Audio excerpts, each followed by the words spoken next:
Want to check it before we start the show? We're live now. Yeah, you're a very brave man.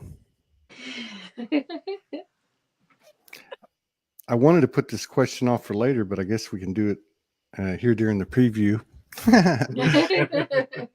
Have you ever felt like Darren in Bewitched?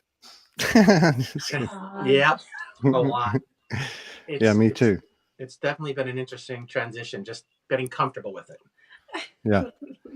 Yeah.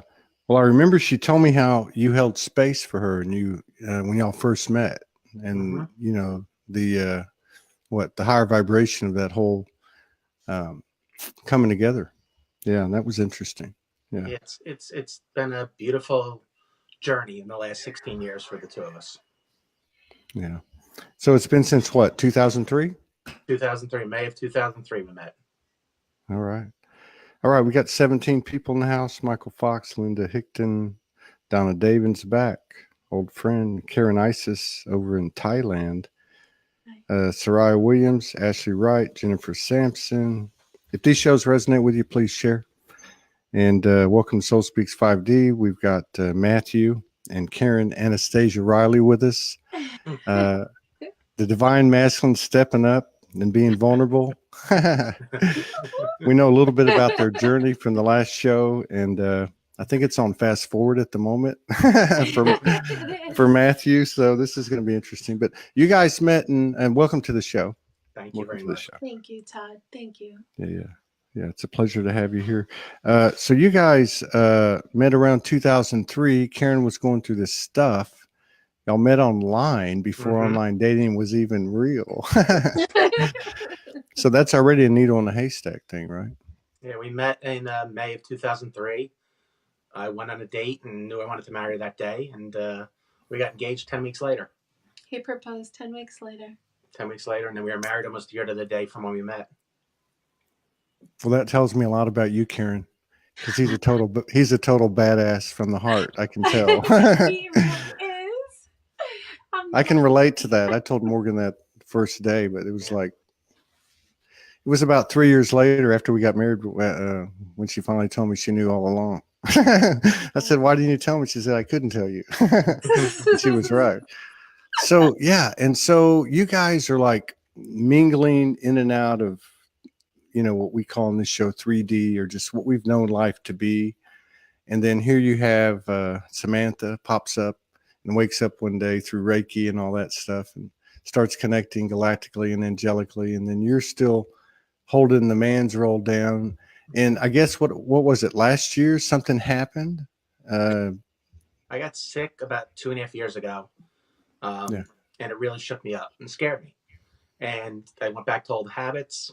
And last August, we were about 4 days away from going to Sedona, and I got sick again. I got prostatitis, and it was pretty serious case. Taken to the hospital, filled with medication, and at the same time, we were going on a trip to Sedona. So we went to Scottsdale a couple days, and as soon as I got to Sedona, it was like the scariest thing I've ever been through in my life. I was ready to run in a heartbeat. We got there on a Saturday.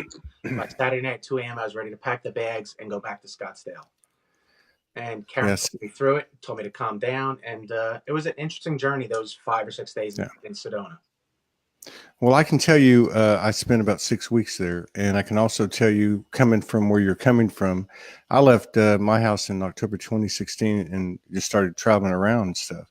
There's places that are very activating and eye-opening. It can even be a fast track. And Sedona is one of those places. But it sounds like you had stuff coming to the surface, and you went over there and they threw the final exam on you. What happened? What happened after that? How'd you come out of that? Well, we came back home and nothing was the same. I was still trying to get over my illness, trying to work through it. Ultimately came back, went to see the doctor for another checkup. They gave me some medication that gave me an allergic reaction. I had to get rushed to the hospital again for a second time. Yeah. Oh my God. Because they gave me something that they thought was the same pill and it really wasn't.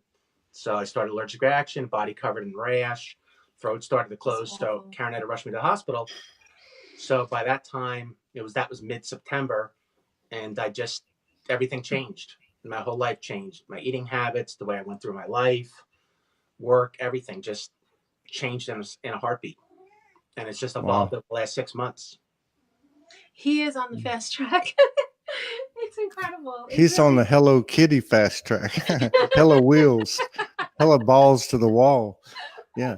But so, I mean, you guys have been through together since 2003. There's a lot of couples coming to the surface now, and a lot of them, Morgan and I met 3 years ago, and there's a lot of them out there that met less than 3 years ago. So there's an energy that you guys radiate. And so it's interesting because you go back, so, all the way to 2003. And then of course, with your experience that you had together, did you have an advantage, or were you able to see things a little bit differently because she had been doing the things she'd been doing for the previous few years? I think it's helped a lot. I mean, my background, I was 12 years at Catholic school, staunch Catholic, altar boy, but I always questioned religion because my whole thing was, why is Catholics right and everybody else wrong? Right. So ultimately I went to college, took a sociology course, and it opened me up to Buddhism. So I started to read more about Buddhism, meditation, and learning it. So throughout my adult life, I've always questioned, why is this religion right and everybody else wrong? So when Karen and I met, I was very open to exploring different options and different opportunities. So as she was going through her process, it was easy for me to transition into that thought process because I was very open to it from such a small child. Yeah. Very cool. So Saint Germain, and what other essences and faces of the universe do you communicate with, Karen? I mean, all of those entering the picture. Yeah, so it's interesting for me, and I had mentioned it last time we spoke. It was the fairies that really opened up so much for me, and from there I kind of feel like I went on a fast track because my spiritual antennas were up, and a lot of the information that was being downloaded and uploaded was coming from all different sources. So for a while I felt like exhilarated, but I felt like one moment I would feel the energy of the Arcturians, and then next minute I would be doing something that was Native American, and I was really connecting with Gaia at the time. And then I would be kind of thrusted up again, and I would be connecting with Melchizedek and Orion. And it was all coming through the artwork that I was doing at the time and working with the crystals. So I felt a little all over the place until I was able to learn to harness and navigate my own energy and where I was kind of being guided to go. Wow. We had some wild rides. He came along for the ride. Oh my God. I've had some wild rides too. I can feel for you, brother. I can promise you that. I've had some I wouldn't even say on, and I'd say almost anything. But when the goddess comes in, That's all you can. So, I mean, I know at some point you started to share this stuff with them, but how long did that take, and what was that like to hear from your ears, Matthew? It really, I think, like I said, I've been so open my whole life about just going with the flow that when Karen started to transition into this role and this lifestyle and everything she was experiencing, it wasn't like I was afraid or scared. I was happy for her. I wanted to be there to support her. And just, I trust her 100%. So for whatever she was experiencing, I wanted to help her move along with it and just support her in any way I could. And he did. Wow. I always, it's funny. I always say that we have to be extremely mindful, when we start sometimes in that realm of perception of thinking that we know who's awake, who's asleep, who's here, who's there. Because if I can tell you, as I was beginning to step into things that I had been really fearful of, but I knew it was coming, and although I had that willingness, I was still moving through a lot of fear. And, you could say that at that point in time, I was on a fast track. But to be quite honest, it was his knowingness, innate knowingness of all of that, that really ushered and allowed me to move into that space. So I just hold so much reverence. Now, I did then, but even in retrospect now, it's like it's always been that. It's always been him, that held the Yeah. space for me, and Wow. it's beautiful. The purity of polarities. Mhm. Yeah. Yeah. And you're right too. One set of eyes isn't the other set of eyes. So that's what makes it so interesting. Yeah. Because that kind of energy from a masculine, from a male, people are striving for that. So I agree with what you said, because intuition is intuition. So what looks like somebody might be asleep isn't asleep at all. We're energy. And more than anything now, we're energy. We're really energy, beyond the cliches and, the statements that sound cool. We are just happen to be in a body. So y'all exemplify that. That's really cool. And you have children in the house too? We have one. Yeah. Yes. Yeah. One. Yeah. Yeah. That's right. Mhm. Yeah. We have one. And go ahead. You feel what now? We can get back to that. What was I gonna say? You said I really feel. I know, and I lost it. Oh, That's part of the process. What was I gonna say? So yeah, it'll come back to me. So I'm just curious because we want to get all the different viewpoints that we can, on this adding frequencies to never expanding vibration that we call Soulogy. So Matthew, what do you think of the word ascension? What does that mean to you? I know Karen runs in the Lightworker and Ascension circles. Mm-hmm. What are your thoughts on that? What's your perspective? I'm a very humble person. So I really, like to Karen's point, I don't look at somebody's been doing this for 20 years. Somebody's been doing this for a week. Somebody's ascended. They're not ascended. I try and treat everybody with the same reverence and same love and respect. Mm-hmm. So for me, it's all about how I treat that person. I don't try and judge them in any way, whatever spot they're in at that point in time, because I know where I've been. I know where I'm at now. And then 5 years from now, who knows where I'll be. So through the entire process, for me, it's just looking at each person as an individual soul, loving them, and not judging them at where they're at in their spot, whether they'll never come through it. I have family members that, they might never look at the way we look at our lives, and that's okay. I respect them. I respect what their beliefs are, and I honor them.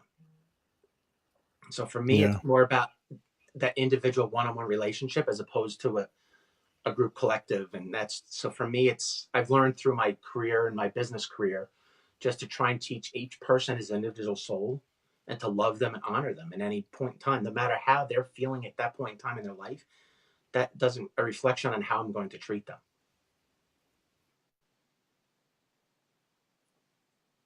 Plus episodes, that might be one of the best 2 minutes I've ever heard.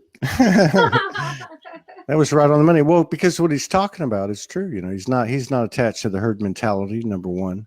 Number two, his energy speaks for itself. That's the contagious energy that we're all coming to terms with. Some of us conscious, some of us unconscious, whatever.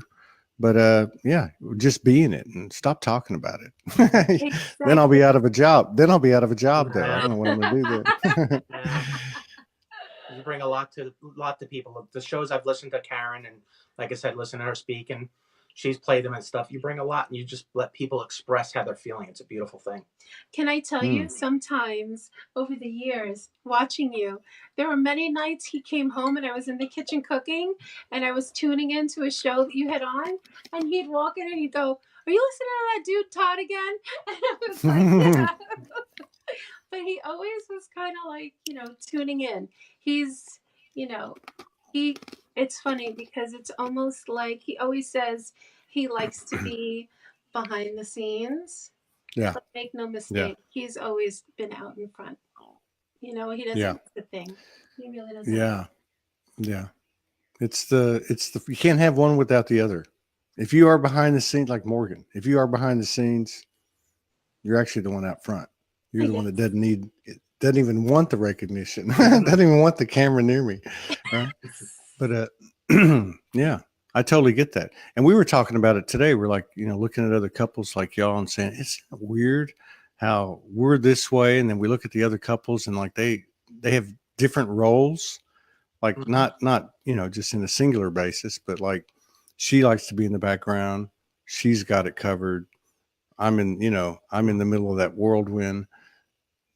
she's the rock. You know, I mean, it's like, so I totally get what you're saying, Karen, but it's, we're different genders. So that I find that interesting if I look at a lot of these couples.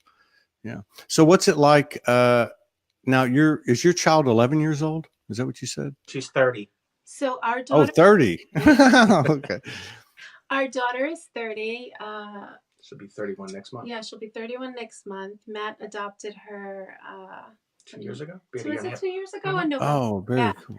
So, very cool. So not only did we, get married a little bit later in life, right? But then we had to integrate a family. So my daughter was 16 at the time when we met. Oh yeah. So that was a whole another something, bag of tricks. That was a fast track. Yeah. Let me inform you, that was a fast track. That was many things converging in one place. Yeah. Yeah. Young daughters can do that. Yeah. I've got 4 of them. So of course I probably put them through as much as they put me through. So yeah, it's a two-way street. Right, isn't it? And you learn from them. You learn from them in this unfiltered, free-flowing energy that makes no sense in the in the regular world. And I remember having my 2 young daughters for about 2 years. They were probably 13, 14, that range. And it was crazy. I was like, oh, clean this up. You got to do this. You got to do that. They didn't do nothing. So finally I said, okay. And I just let it go. And I was happy. The house got real messy, but yeah, they can teach you a lot. They actually helped me begin to make peace with the divine feminine. That was Morgan was the beginning, but that was like a big part of it, Yeah. Yeah. It's interesting. We've often, spoken about when you look at the dynamics, right? And the reasons why souls come together in certain lifetimes and what they're really meant to do. And there have been, many times throughout all these years where you could clearly see the attachments between my daughter and Matt. And, from a human perspective, you could say, well, why would there be such a deep connection? And I can tell you that there have been many things already that they've helped one another heal through, Wow. not only in this lifetime, but, in all lifetimes. Like there were just some really clear moments where you could see healing happening in those quantum fields of being. It was really wild. And I think that took you maybe a little while. It took me a number. It took me a number. Getting a 15-year-old daughter right away in high school, and our daughter is very opinionated. She's very strong-willed. That's the real feminine. Get used to it, everybody. And there's no filter. So it took a while for just to integrate. I'm very strong-willed. I'm quiet and reserved, but I have my opinions, and it took years of working together and just coming to common grounds. And now, we'll go out some places, and she emulates some of my mannerisms more than her mom. Yeah. Yeah, people think I'm her stepmom, and they're like, "Oh, that's your dad, your stepmom." I'm like, "Wait a minute," and there you go. That's the power of love. Mm-hmm. That's the power of love right there. That is a powerful triad, Trinity. Yeah. Yeah. So now you guys recently, I don't say recently, I don't know, but you were talking about that you are collaborating now. Mm-hmm. Yes. Can you tell us, how that started and what are you doing? We started doing the holistic shows as vendors probably in 2012. Mm-hmm. Karen decided in 2012 she didn't want to do her corporate job anymore. She wanted to dive into this field, and we sat and met and said, you know what? I said, I support you 100%. Go for it. I'll support you. We'll have a great time. So we started doing the trade shows. And we always wanted to do our own because my background professionally is in planning. I do merchandise planning, so I'm very comfortable with numbers and organizing analytical things. So we've always wanted to host our own show. So through a number of instances, we couldn't do it for a number of years. A number of things were happening to us that wouldn't allow us to do it. We had a lot of cleanup work to do. We'll leave it at that. Mm-hmm. A lot of cleanup. I'm still cleaning up stuff, so I understand. So in the fall of this past year, I told Karen, I said, I really want to host our own show. I really want to host our own holistic show. We live in New Jersey, central New Jersey. There's really nothing here. And I really just want to give the vendors the experience that we've had at the great shows. Really just our hearts wide open, let the vendors all come together, have a beautiful time with all the beautiful souls that have come to the show. So we started talking about this in October, November. We found a location, and we signed a lease with the hotel. It's going to be on March 31st. And we're happy to say that as of yesterday, we're completely sold out from the exhibitors. So how many exhibitors are you going to have? We're going to have 42 exhibitors. Wow. And we're going to have 12 workshops. Wow. Yeah, I've done some of those functions. That's pretty good. I think you're going to do all right. I think you're feeling the frequency of superabundance. Yeah. Yeah, but rightfully so, because you're both, integrating your love and your pure love and energy to create something which has a consciousness all in itself. Yeah. So really excited about this. Just to, I'm very heart-based, and I just want my heart to show to everybody, all the vendors and everybody coming through the door, and just give them a wonderful experience, something that they can go home about and then share, and then grow exponentially as they talk to other people throughout the world. It's amazing. Today, Todd, we actually spent, I want to say, most of the day driving around to, in our local area, and just kind of letting ourselves be known to some of the local businesses. And if I can tell you, I mean, we were met with so much support today from other people who own their own businesses, and they were willing to put our flyers up. Some people had already heard about it. And it's just such a beautiful validation of what's really needed right now. People are looking for community. They're looking for something so very different, the masses, from the nonsense that goes on. Yeah. Nothing plastic. Yeah. Exactly. No more plastic. Yeah. No, just be authentic and real, Bruises. If you want to put a turban on your head and read tarot cards at an expo, and I'm just being extreme and funny, but so be it. Let everybody be themselves. I think that's what you're saying is people in that community, which seems to be part of 2019's, we're coming together. Everything's a representation of the same thing, right? Yeah. But people in communities, going back to that grounded base of the village versus, the internet's been great, but a hug is a hug. Right?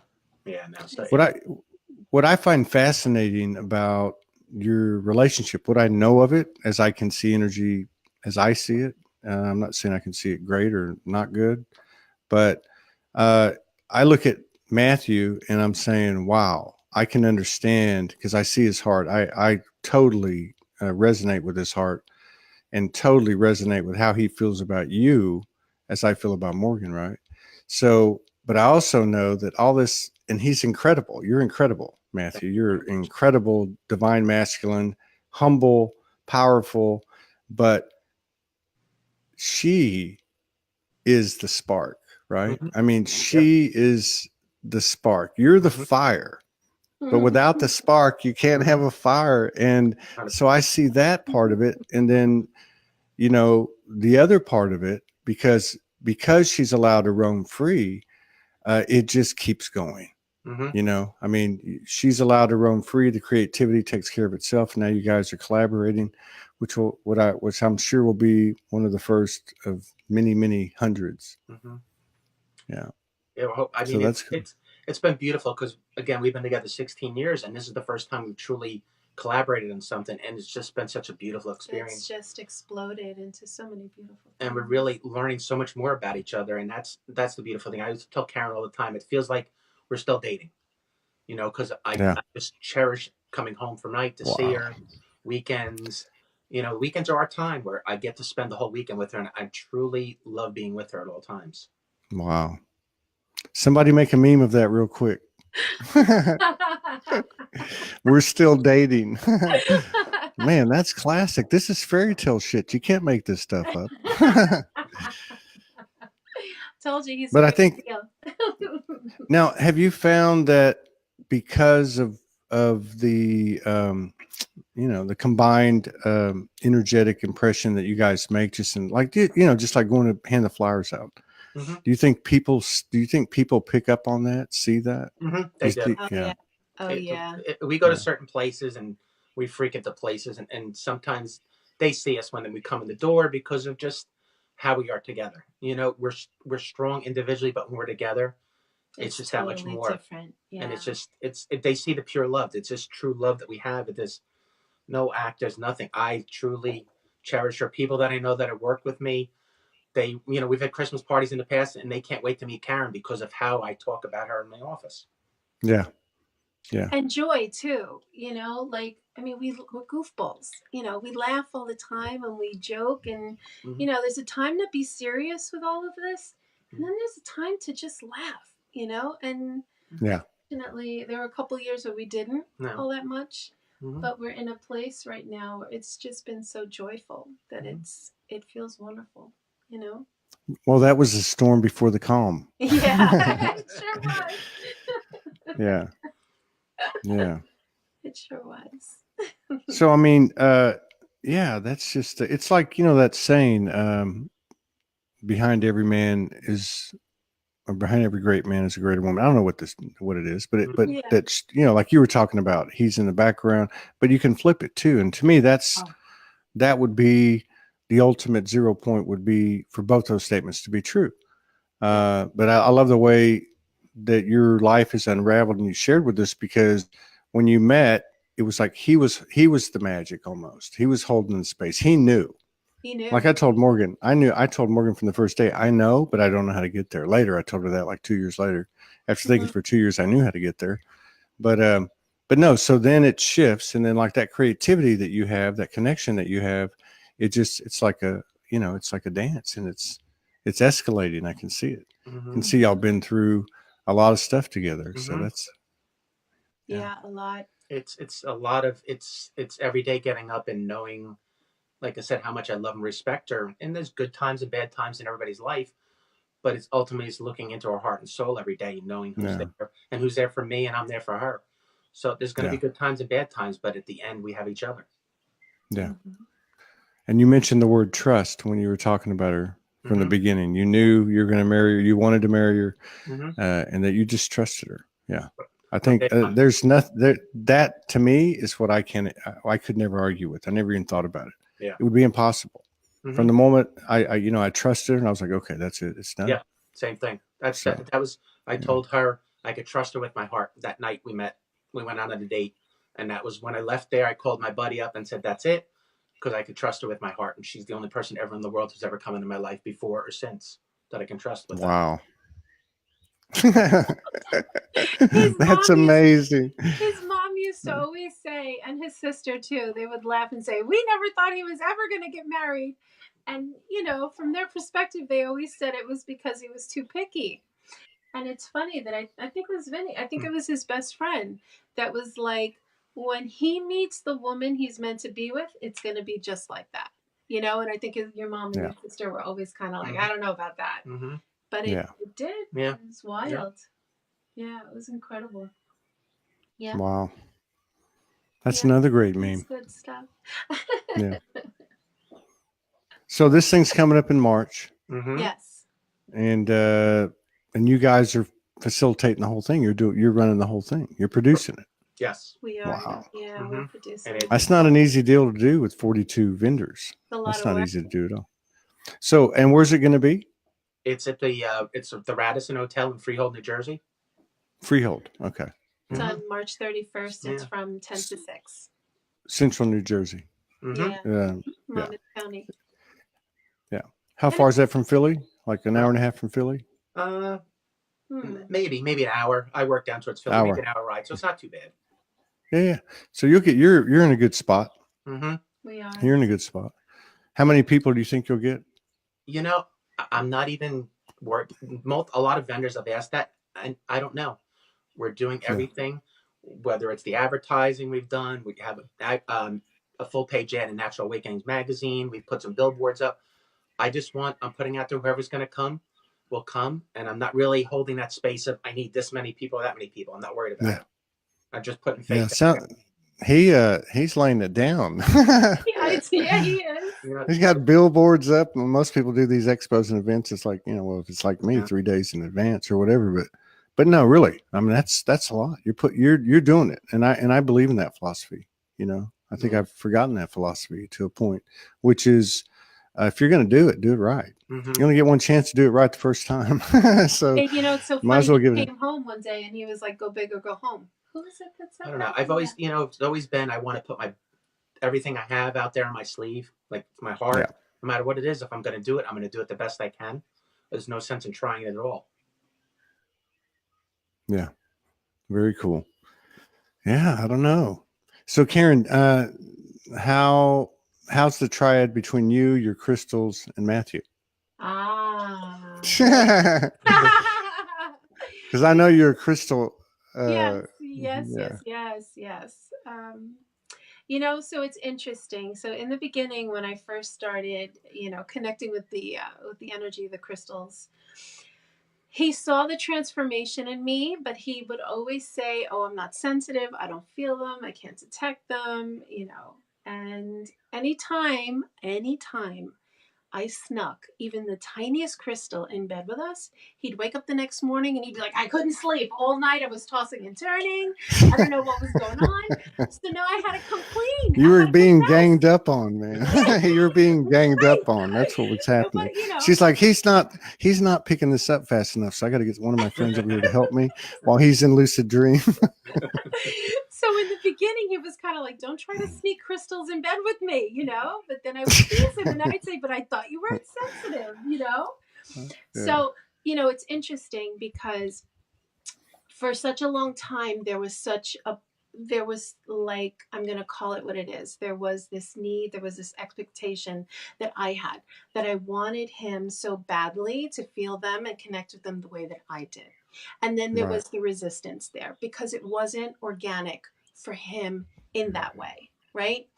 And, I always kind of felt, maybe it's a bit of ego, but I always kind of felt like there was a little disconnect, and it didn't make sense to me because I always felt like there was something we were going to do together, in this realm, and it wasn't coming together in the way that I kind of convinced myself that I thought it needed to.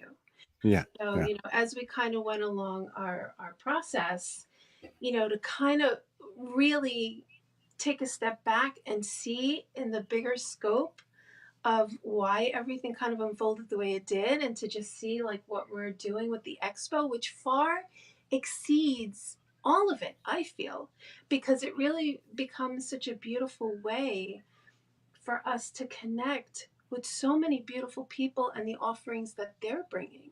It's not really about necessarily my work with the crystals or even how he feels about it. Through that entire process, we've met so many beautiful and amazing people, and they're all coming together. And now everyone else is hopefully going to be able to connect with them, just like what you do.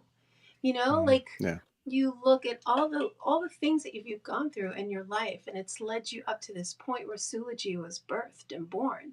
And from there, it's exploded because it's about offering, to everyone else and allowing people the space to just be who they are. Yeah. So it's like it takes over for itself. And that's what's going to be interesting to see how yours successfully expands, because I know that's going to happen, because the humility, the heart space is what runs it all. That's what runs all that reciprocation from the universe. So you had to, Karen, you had to let go of some expectations. Yeah, a lot. You were very on it. And so, Matthew, did you have to go through anything like that? What was your approach, or how did it happen for you? For his crystals, or just in general? No, the crystals. when you found out you were sharing your bed with another essence every night. No, no. I just mean, did you did you have to go through periods of where, I mean, you may not be built that way. You're like Mr. Smooth. You're like sliding through. You're sliding through. No, it's just like your friend said, when it happens, it'll happen. But yeah, did you ever have to like release anything, let her go in some way, let her do something in some way that you didn't, agree with or whatever? No. Nah, I'm pretty easygoing. Really, from the day one, I wanted her. I told her, if she worries about herself, we'll be great. Take care of yourself. When she was going through the process, when she started to really awaken, I told her, just focus on you. Don't worry about me. I'll be here when you're ready. and I let her just focus. So I go with the flow for the most part in my life, whether it's personal, professional. That's just my nature. Yeah. So it really wasn't a lot of expectations or she's going to do this. I want her to just be the most beautiful and best woman she can be in her life, and I'll be there by her side. I think it was Wow. more me, believe it or not. It was more me. I think I always kind of felt like, again, expectation.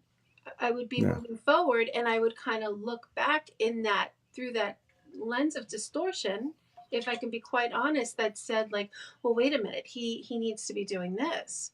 When the fact of the matter was he didn't need to do anything, He Yeah. really didn't. Yeah. Man, that's pure unconditional love, divine union, divine conscious union, whatever you want to call it, fairy tale. That's a hell of a vibration that we're sharing here live, and for those of you who come on the replay. So, all right. So, there's a lot of people out there. Of course, everybody wants that true love, that pure love. I think maybe that's the only soul memory that was left intact. I don't know. Mm-hmm. But deep down inside, whether we deny it or not, that's what everybody wants, is that equal, So having said that, you talk about the impact you have on people around you.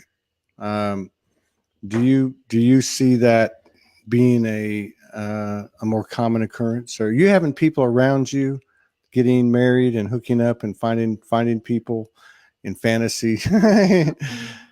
Yeah. Actually, you know what? I don't really think so. No. No, I think it's, sometimes when we often will get, when we're together, the people will just say, we just love you guys. Like you two are beautiful, or, Yeah. it's wonderful. And I think it's because people just feel, the genuine love and acceptance. It's even, I want to say, deeper than love, especially human love, not like divine love that just encompasses everything. It's like, I can't explain it, I guess. You do energy work, right, Karen? You do energy work. Mm-hmm. Yes. Would you say that it heals, instantly heals people, or at least alters their DNA or something, chemically changes them, opens up their soul? Yeah. I would say when I first started opening up and started doing energy work, Matt, he would let me do healings on him, to kind of. Oh, really? And this was years ago, yeah. And so I'll never forget this one particular night, I got out some of my shamanic tools, I lit my candles, I had my crystals and everything, and I was getting ready. And it was at that point that I just started to be able to see discordance just underneath the surface of the skin, present itself to me like there's a gray, shadowy aspect, right? And I had kind of gotten to his stomach area, and all I did was hold a quartz crystal over his stomach. When I tell you there was a shot of electricity, and I really, to this day, I don't know if it shot from the crystal, from his stomach, I don't know. But the moment it hit his stomach, I actually screamed because it was so strong. So it was like electricity just splot out.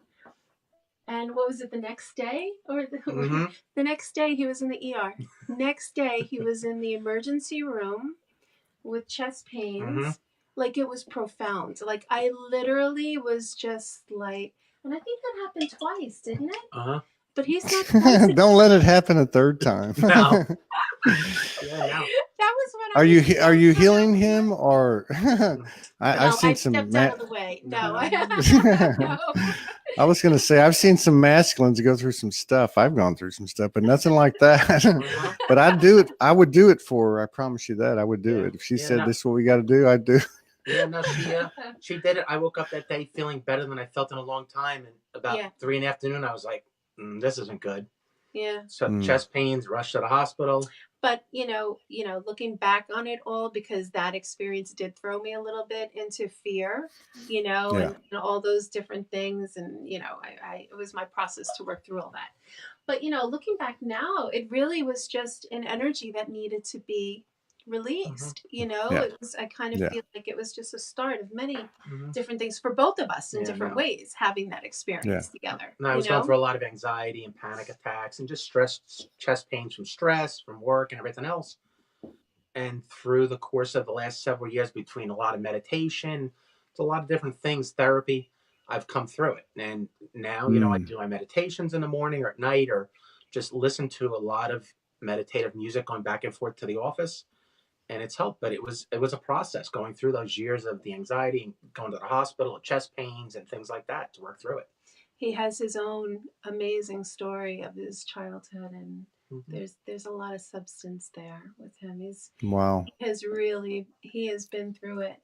To see where he is today, knowing all of that he's gone through, is a miracle. Really, really, yeah, it's an incredible story. I keep trying to get him to write a book about it, but you know, he's a little shy. Well, there is a venue he can talk about it. He ever wants to do that. It's I don't know if you have time. I can share some of it now. I mean, I'm open to it. So basically, 18 years old, I tried to commit suicide, tried to overdose. I was rushed to the hospital. They put me on a drug called lithium to try and balance it. They said I had manic depressive. I think that was 1983. Then 83? 83, and then again in 85, I tried to overdose again. Then a drug came out called Prozac. Yeah. They put me on Prozac. It was the new drug. So I was on lithium and Prozac for about 20 years. And it was very just, you know, Karen and I met. I was medicated, terrified to tell her. I told her, look, you know, just want to let you know, this is some of my background. I attempted suicide twice. I'm on these 2 medications.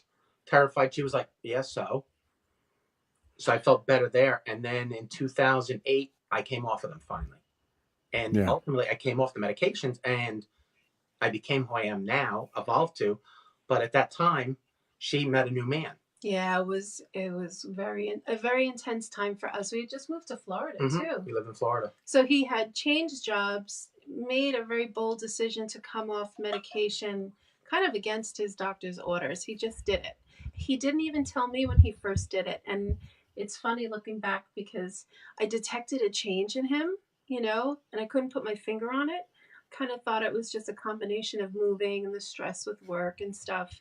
And I just finally asked him one day, and that's when he said, yeah, you know, I made the decision to come off the meds. And, you know, it was from there that I really began to see aspects of him that I hadn't seen before, because he had been so numbed out, you know, and obviously from himself too. So we really needed to totally rediscover each other. So that was a lot. But I mean, it's a lot of things that happened in my childhood that led up to the fact, and it was a lot of years of just being depressed and struggling with depression, and you know, a lot of the common symptoms that people read.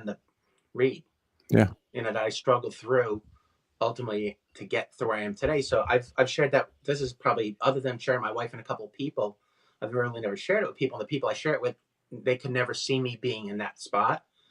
But to me, it's like everybody's got a story. You know, you can't look at somebody and say, well, they're this.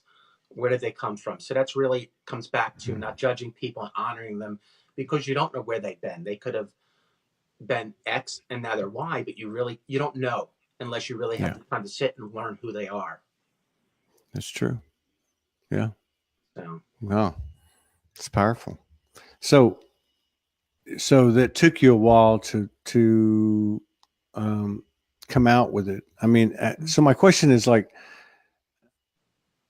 I know now you guys, you don't keep anything from each other. Did you have to go through a process with that? And was it always something you said you always trusted her, you could always tell her stuff, she could always tell you? Yeah. It was a lot of shame with me. You know, I was very embarrassed. You know, even like I said, love my own family. It was like, they were always like, are you going to do it again? Are you going to do it again? You know, so it was always a lot of fear within my family and myself. So I tried it once or twice, and I felt going back down the depression again. I didn't drink for about 20 years because I was fearful of, you know, getting more depressed. So there was a lot of stigmatism and a lot of fear with me about my suicide attempts, being medicated. So I was very shameful of it until probably the last 3 years of my life. And I came to grips with, you know what? This is part of me. It's who I am. And if I can help people and say, look, I've been through it. I understand what you're going through. And I tell them my story. And this is where I'm at now, professionally, personally, whatever it is, and help them say, you know what? You're not alone. Because a lot of people in that instance, when they're attempting suicide, whatever they're doing, they think nobody else understands their feelings. And I can tell them point blank, I'm 53 years old. I understand it because I lived it for a lot of years.